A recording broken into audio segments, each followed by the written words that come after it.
ही वडी मला जबरदस्त आवडते, पण ही वडी ज्या भाजीपासून बनली आहे ती भाजी मला अजिबात आवडत नाही। पण वडी बनवून बघाल तर तुम्ही पण खुश होताल।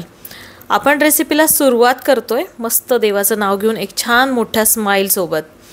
ही वडी बनवताना अजिबात वेळ लागत नाही, कुरकुरीत वड्या बनतात। बरोबर, तर आपण कोबीच्या वड्या बनवतोय। कोबी स्वच्छ धुवून घेतलाय। मोठ्या होलची जी किसणी असते त्याच्याने हा कोबी जो आहे तो मी एकदम बारीक किसून घेतेय। बारीक चिरून घेतला तरी काहीच हरकत नाहीये। 2 वाट्या कोबी आपल्याला इथे हवाय। वडीसाठी वाटण बनवायला 8 लसणाच्या पाकळ्या घेतल्यात। 1 ते 1.5 इंच आपल्याला आलं घ्यायचंय आणि 7 ते 8 हिरव्या मिरच्या घ्यायच्यात। अगदी अर्धा चमचा आपण इथं जिरं घेतलेलं आहे। पाणी न घालता बारीक वाटून घेतलंय। कोथिंबीर आपल्याला भरपूर लागणार आहे, कारण कोबीचा जो उग्र वास असतो ना तो कोथिंबीरमुळे कमी होतो। तर मस्त अशी भरपूर कोथिंबीर घ्यायची। देठा सकट आपल्याला ती बारीक चिरून घ्यायची। देठ जरुरी आहेत। तर इथे कोथिंबीर घालून घेतली। मसाला जो वाटला की वाटण जे आहे ते वाटण आपण इथे घालून घेऊया। आता कोरडे मसाल्यामध्ये हळद घालतीये, लाल तिखट घालतीये, तिखट आवडीनुसार, कारण आपण मिरची वापरली आहे। धनेपूड मी इथं 1.5 चमचा वापरली आहे। थोडंसं हिंग घालतीये। चवीनुसार आपल्याला इथं मीठ घालायचं आहे आणि 2 ते 3 चमचे मस्त भरून आपण इथं तीळ वापरतोय। अर्धा चमचा आपण ओवा घेतलेला आहे। सगळ्या गोष्टी आपण इथं एकत्र करून घेऊया। कोबी आणि मीठ या दोन्ही गोष्टी एकत्र केल्यामुळे इथं थोडंसं पाणी सुटणार आहे आणि मग त्या पाण्यामध्ये आपण काही पीठ ॲड करायची आहेत। तर बाजूला आपण ते मिश्रण ठेवलंय। तोपर्यंत इथं कढईमध्ये मी पाणी घेतले 2 ग्लास।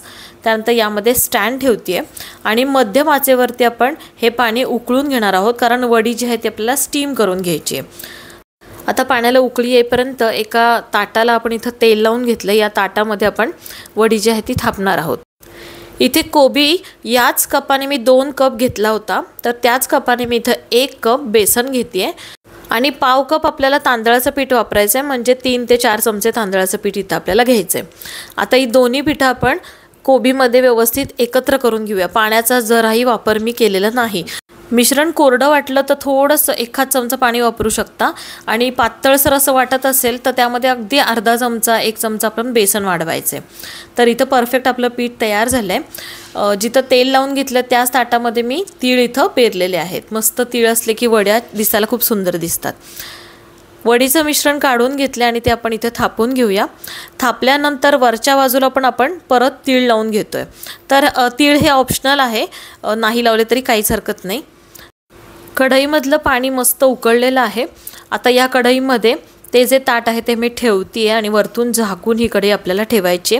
ही जी वडी आहे ती 15 मिनिटासाठी मध्यम आचेवरती आपल्याला स्टीम करून घ्यायची आहे। तर मध्यम आचेवरती 15 मिनिटं गॅस चालू ठेवला, नंतर बंद केला आणि 5 ते 7 मिनिटांनंतर कढईच्या बाहेर आपण हे ताट काढून घेतलंय, म्हणजे वडी बऱ्यापैकी थंड झालेली आहे।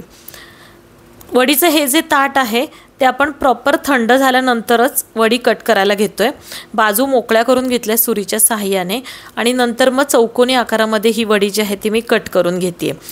वडी आपण काढून बघतोय। परफेक्ट वडी आपली इथे तयार झालेली आहे। इथं वड्या ज्या आहेत त्या मी फटाफट काढून घेते।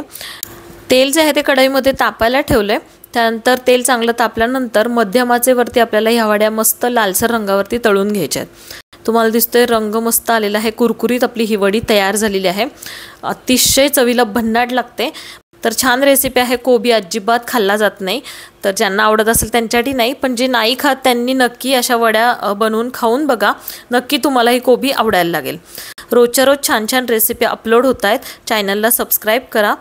काही कच्च्या वड्या मी तशाच फ्रीजमध्ये ठेवते, जेणेकरून आहो आल्यानंतर त्यांना गरम गरम तळून देईल।